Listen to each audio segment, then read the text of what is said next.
If you validate her that much, unfortunately, she will get bored of your compliments because they're so frequent that they mean nothing. So what this guy's describing is real, but not for everyone. And if it's happening to you, it's because you're trying to maintain one of these relationships by giving more of this, which never works. Listen to the whole thing. You're not making my life easier or happier. If it is harder to communicate or make plans with you than it is a girlfriend, for example, if you are making me feel at all stressed or unsure or confused, if you are not making me feel like the most beautiful human to walk the earth, why would I want that? So she's saying, make my life happier and easier, and he's saying that will make her bored. And that's only true if you are not in this column. In How Attractive, I said that men who have never been above this line outside of the universal not people zone, they tend to think that women are just difficult. Women don't like sex as much, and they want attention, but then they don't like it.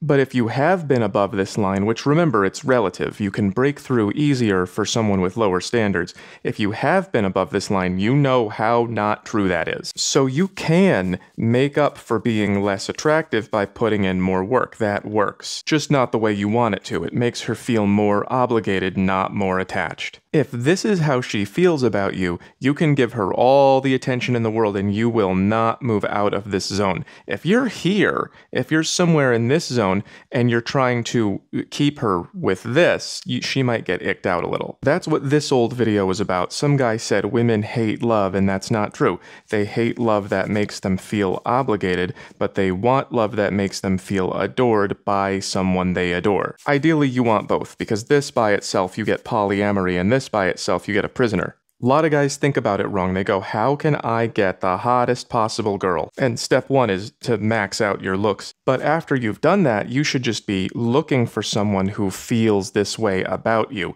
Life above this line is different. It's the same thing I tell women. Figure out who thinks you're great, and then figure out the ones you like best. And then you don't have to play stupid games like, how often can I compliment my girlfriend before she finds it disgusting? If you are in here, this works every time. Nobody wants to lower their standards, but your choices really are find someone who likes you or constantly be making up for it. People say my charts are too complicated, but that's not true. All they say is find someone who likes you and treat her well, but you guys can't figure out how to do that, so I'm giving you all the details. Some of you should be trying to date 4s. They're not that bad. I would way rather be loved by a 4 than tolerated by a 9. Give it a shot.